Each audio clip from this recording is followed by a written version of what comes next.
Então, a gente começa a falar do cenário internacional. O cenário internacional, qual é a característica do momento atual que a gente vive no mundo? A inflação. A inflação, ela durante muito tempo esteve ausente do mundo, da maioria dos países do mundo, mas voltou de uma maneira muito forte no pós-pandemia, né?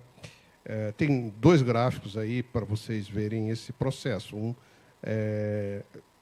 refere-se à inflação nos Estados Unidos, né? Aquele CPI ali, CPI, né? CPI, né? Nos Estados Unidos,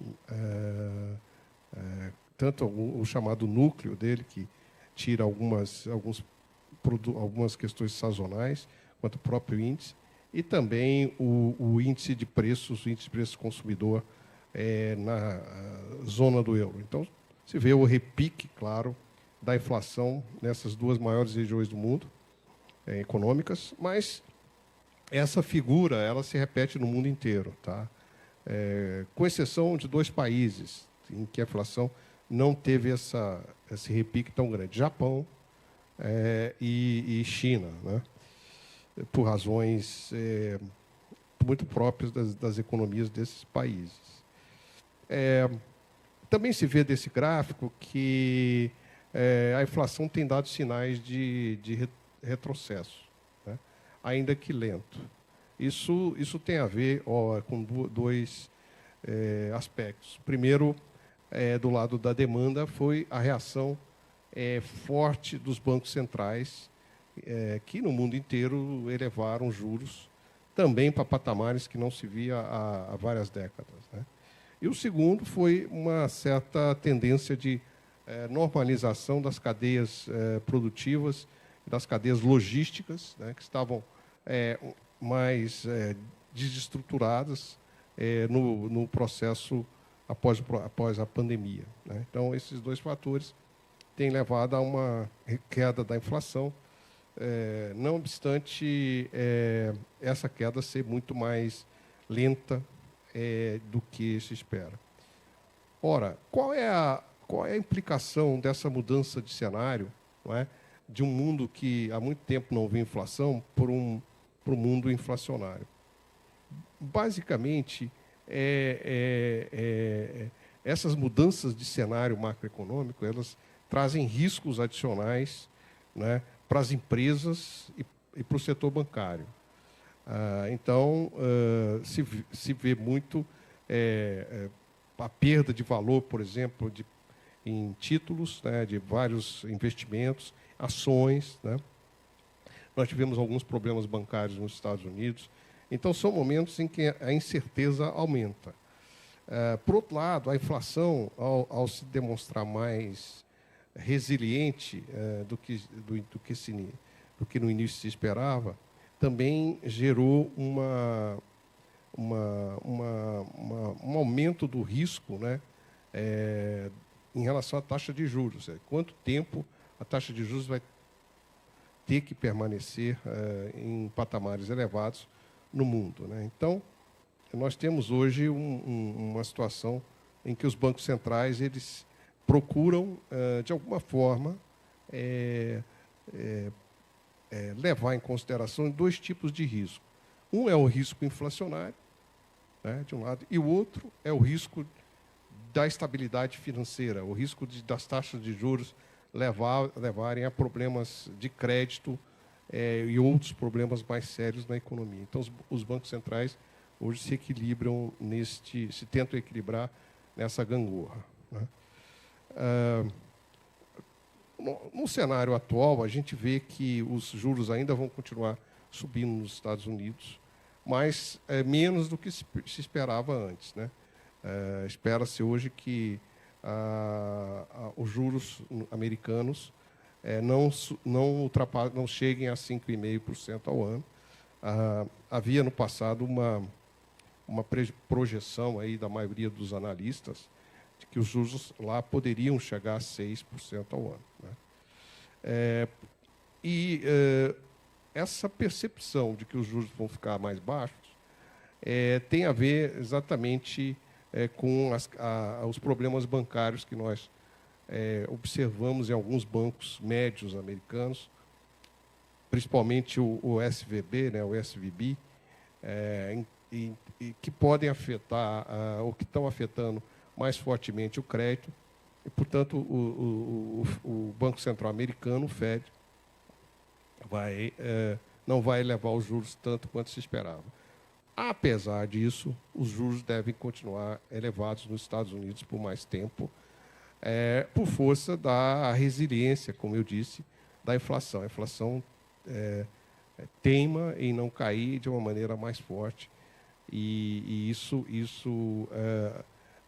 essa perspectiva, vamos dizer assim, de juros mais altos nos Estados Unidos, ela é vista nesse quadro, nesse gráfico aí de linhas, né, onde se tem os yields, né, os retornos dos títulos do Tesouro americano, do Tesouro inglês e do Tesouro alemão, né, que vocês podem ver o aumento dos juros longos.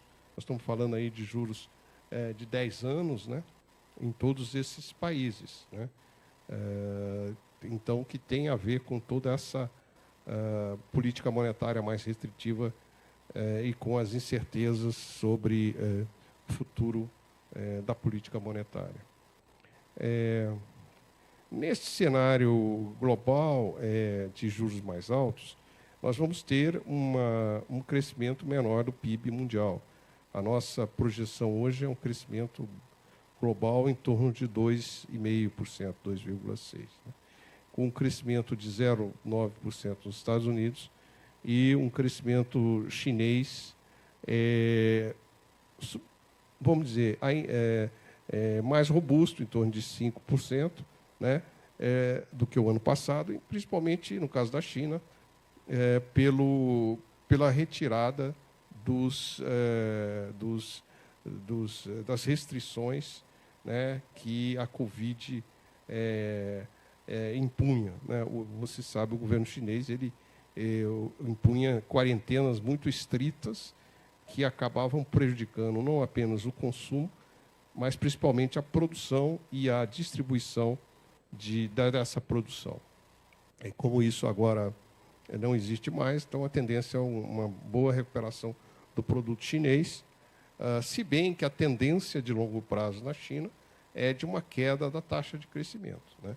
Isso tem a ver com questões de produtividade, né, da própria dinâmica demográfica da China, e também com o maior endividamento do setor empresarial e das famílias chinesas, principalmente na questão imobiliária, e também por causa de metas ambientais que levam, ou que estão levando, ao fechamento de muitas indústrias que são dependentes de energia suja, né, de energia de carvão e tal, e que estão sendo substituídas. Então, essa é uma perspectiva aí para a China, que ao longo dos próximos anos o crescimento vai declinar para em torno de uns 4,5%.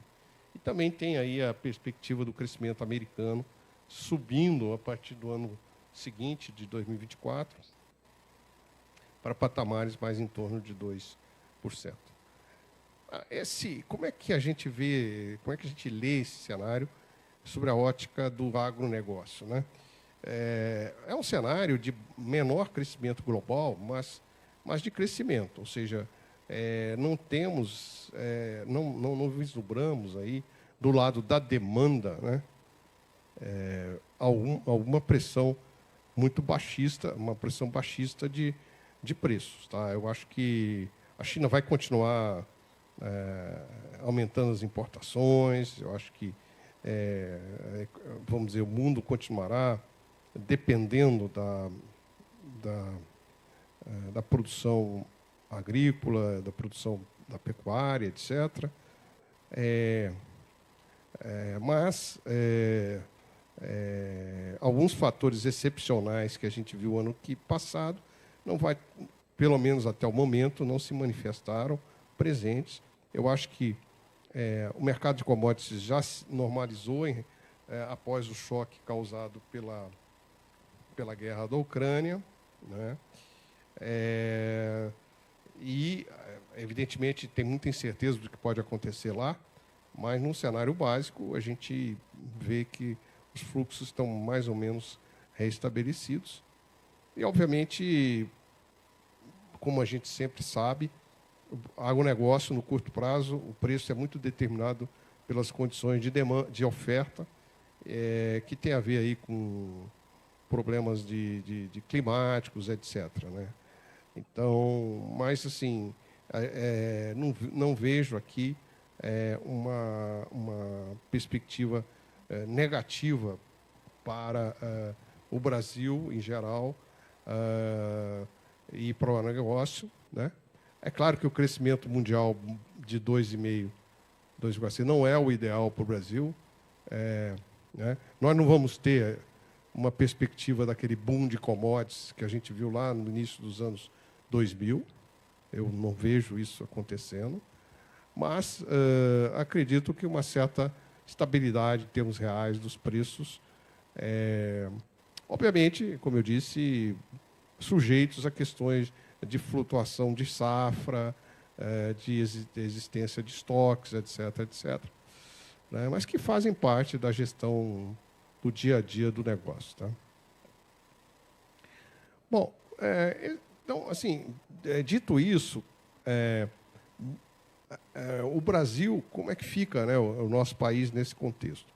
É um contexto que tem alguns desafios importantes para o Brasil, porque é um contexto de crescimento baixo, mas é um contexto que oferece algumas oportunidades, né? A guerra do leste europeu, ele trouxe oportunidades para o Brasil. O Brasil ficou mais claro, mais uma vez, que o Brasil nós somos um mercado emergente que sofre muito pouco com guerras, com grandes problemas ambientais, com vizinhos agressivos, enfim. O Brasil é um país relativamente imune a esse tipo de questão. Nós temos, por outro lado, um regime político mais estável, né, apesar de tudo aquilo que a gente critica nele, né, do que muitos países emergentes, né? E nós temos várias oportunidades de investimento. Então, o Brasil, a gente vê claramente o Brasil sendo beneficiado por algumas mudanças de fluxos de investimento, né, que antes iam para o leste europeu e que agora procuram portos mais seguros. Outro contexto internacional que nos favorece, a meu ver, é a questão ambiental, o risco socioambiental e, principalmente, o risco climático. Quer dizer, o Brasil pode se construir num grande player, um grande jogador nesse aspecto. Nós temos ativos ambientais, né, que podem ser rentabilizados, né? Quer dizer, nós temos que ver a preocupação socioambiental global não como uma ameaça ao Brasil,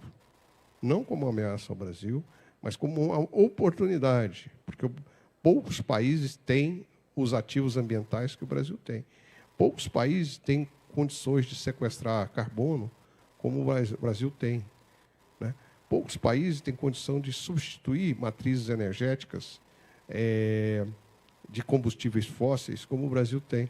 Então, assim, o que nos falta, talvez, é uma visão, políticas, né, que alavanquem esses potenciais que nós temos. Tá? Então, eu vejo um mundo que tem muita oportunidade para o Brasil. Agora, depende muito de nós, né? Então, a gente tem que olhar o cenário doméstico. Então, a gente começa a falar do cenário internacional. O cenário internacional, qual é a característica do momento atual que a gente vive no mundo? A inflação. A inflação, ela durante muito tempo esteve ausente do mundo, da maioria dos países do mundo, mas voltou de uma maneira muito forte no pós-pandemia, né? Tem dois gráficos aí para vocês verem esse processo. Um refere-se à inflação nos Estados Unidos, né? Aquele CPI ali, CPI, né? CPI, né? Nos Estados Unidos, tanto o chamado núcleo dele, que tira algumas questões sazonais, quanto o próprio índice, e também o índice de preços, o índice de preço consumidor na zona do euro. Então, se vê o repique, claro, da inflação nessas duas maiores regiões do mundo econômicas, mas essa figura ela se repete no mundo inteiro, tá? Com exceção de dois países em que a inflação não teve esse repique tão grande: Japão e China, né? Por razões muito próprias das economias desses países. Também se vê desse gráfico que a inflação tem dado sinais de retrocesso, né? Ainda que lento. Isso tem a ver com dois aspectos. Primeiro, do lado da demanda, foi a reação forte dos bancos centrais, que no mundo inteiro elevaram juros, também para patamares que não se via há várias décadas, né? E o segundo foi uma certa tendência de normalização das cadeias produtivas, das cadeias logísticas, né, que estavam mais desestruturadas no processo após a pandemia, né? Então, esses dois fatores têm levado a uma queda da inflação, não obstante essa queda ser muito mais lenta do que se espera. Ora, qual é a implicação dessa mudança de cenário, não é, de um mundo que há muito tempo não vê inflação para um mundo inflacionário? Basicamente, essas mudanças de cenário macroeconômico, elas trazem riscos adicionais, né, para as empresas e para o setor bancário. Então, se vê muito a perda de valor, por exemplo, em títulos, né, de vários investimentos, ações, né? Nós tivemos alguns problemas bancários nos Estados Unidos. Então, são momentos em que a incerteza aumenta. Por outro lado, a inflação, ao se demonstrar mais resiliente do que no início se esperava, também gerou um aumento do risco, né, em relação à taxa de juros. Quanto tempo a taxa de juros vai ter que permanecer em patamares elevados no mundo, né? Então, nós temos hoje uma situação em que os bancos centrais eles procuram, de alguma forma, levar em consideração dois tipos de risco. Um é o risco inflacionário, né, de um lado, e o outro é o risco da estabilidade financeira, o risco das taxas de juros levarem a problemas de crédito e outros problemas mais sérios na economia. Então, os bancos centrais hoje se equilibram se tentam equilibrar nessa gangorra, né? No cenário atual, a gente vê que os juros ainda vão continuar subindo nos Estados Unidos, mas menos do que se esperava antes, né? Espera-se hoje que os juros americanos não cheguem a 5,5% ao ano. Havia no passado uma projeção aí da maioria dos analistas de que os juros lá poderiam chegar a 6% ao ano, né? Essa percepção de que os juros vão ficar mais baixos tem a ver exatamente com os problemas bancários que nós observamos em alguns bancos médios americanos, principalmente o SVB, né, o SVB, e que podem afetar, ou que estão afetando mais fortemente o crédito, e, portanto, o Banco Central americano, o Fed, não vai elevar os juros tanto quanto se esperava. Apesar disso, os juros devem continuar elevados nos Estados Unidos por mais tempo, por força da resiliência, como eu disse, da inflação. A inflação teima em não cair de uma maneira mais forte. E essa perspectiva, vamos dizer assim, de juros mais altos nos Estados Unidos, ela é vista nesse quadro, nesse gráfico aí de linhas, né, onde se tem os yields, né, os retornos dos títulos do Tesouro americano, do Tesouro inglês e do Tesouro alemão, né, que vocês podem ver o aumento dos juros longos. Nós estamos falando aí de juros de 10 anos, né, em todos esses países, né? Então, que tem a ver com toda essa política monetária mais restritiva e com as incertezas sobre o futuro da política monetária. Nesse cenário global de juros mais altos, nós vamos ter um crescimento menor do PIB mundial. A nossa projeção hoje é um crescimento global em torno de 2,5%, 2,6%, né? Com um crescimento de 0,9% nos Estados Unidos e um crescimento chinês, vamos dizer, mais robusto, em torno de 5%, né, do que o ano passado, e principalmente, no caso da China,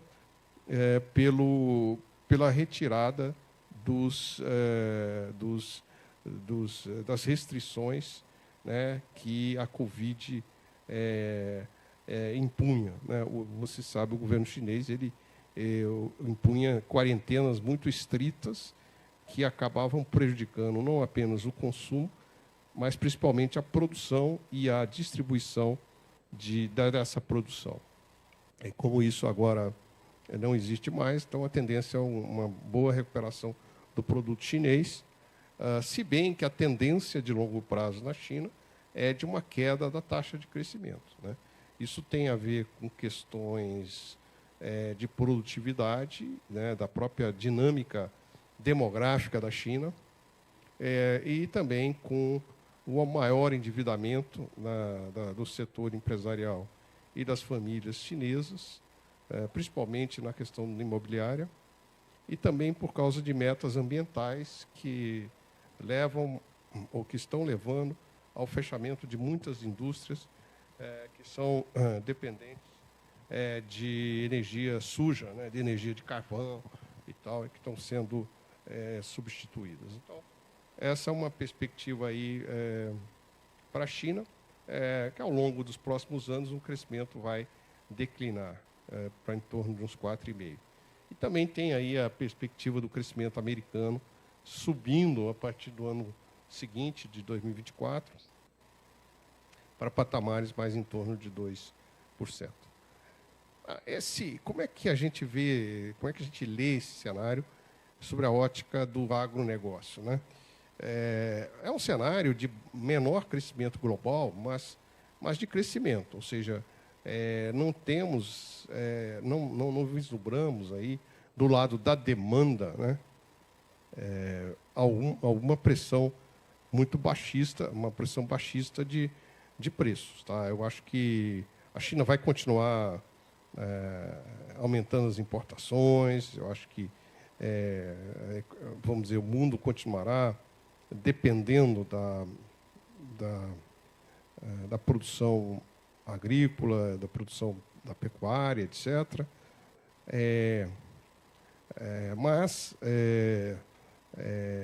alguns fatores excepcionais que a gente viu ano passado pelo menos até o momento, não se manifestaram presentes. Eu acho que o mercado de commodities já se normalizou após o choque causado pela guerra da Ucrânia, né? E, evidentemente, tem muita incerteza do que pode acontecer lá, mas, num cenário básico, a gente vê que os fluxos estão mais ou menos reestabelecidos. E, obviamente, como a gente sempre sabe, o agronegócio, no curto prazo, o preço é muito determinado pelas condições de oferta que tem a ver aí com problemas de climáticos, etc., né? Então, mas assim, não vejo aqui uma perspectiva negativa para o Brasil em geral e para o negócio, né? É claro que o crescimento mundial de 2,5, 2,6 não é o ideal para o Brasil. Né? Nós não vamos ter uma perspectiva daquele boom de commodities que a gente viu lá no início dos anos 2000. Eu não vejo isso acontecendo. Mas acredito que uma certa estabilidade em termos reais dos preços, obviamente, como eu disse, sujeitos a questões de flutuação de safra, de existência de estoques, etc., etc., né? Mas que fazem parte da gestão do dia a dia do negócio. Tá? Bom, então, assim, dito isso, o Brasil, como é que fica, né, o nosso país nesse contexto? É um contexto que tem alguns desafios importantes para o Brasil, porque é um contexto de crescimento baixo, mas é um contexto que oferece algumas oportunidades. Né? A guerra do leste europeu, ele trouxe oportunidades para o Brasil. O Brasil ficou mais claro, mais uma vez, que o Brasil nós somos um mercado emergente que sofre muito pouco com guerras, com grandes problemas ambientais, com vizinhos agressivos, enfim. O Brasil é um país relativamente imune a esse tipo de questão. Nós temos, por outro lado, um regime político mais estável, né, apesar de tudo aquilo que a gente critica nele, né, do que muitos países emergentes. Né? E nós temos várias oportunidades de investimento. Então, o Brasil, a gente vê claramente o Brasil sendo beneficiado por algumas mudanças de fluxos de investimento, né, que antes iam para o leste europeu e que agora procuram portos mais seguros. Outro contexto internacional que nos favorece, a meu ver, é a questão ambiental, o risco socioambiental e, principalmente, o risco climático. Quer dizer, o Brasil pode se construir num grande player, um grande jogador nesse aspecto. Nós temos ativos ambientais, né, que podem ser rentabilizados. Né? Quer dizer, nós temos que ver a preocupação socioambiental global não como uma ameaça ao Brasil, mas como uma oportunidade, porque poucos países têm os ativos ambientais que o Brasil tem. Poucos países têm condições de sequestrar carbono como o Brasil tem. Né? Poucos países têm condição de substituir matrizes energéticas de combustíveis fósseis como o Brasil tem. Então, assim, o que nos falta, talvez, é uma visão, políticas, né, que alavanquem esses potenciais que nós temos. Tá? Então, eu vejo um mundo que tem muita oportunidade para o Brasil. Agora, depende muito de nós. Né? Então, a gente tem que olhar o cenário doméstico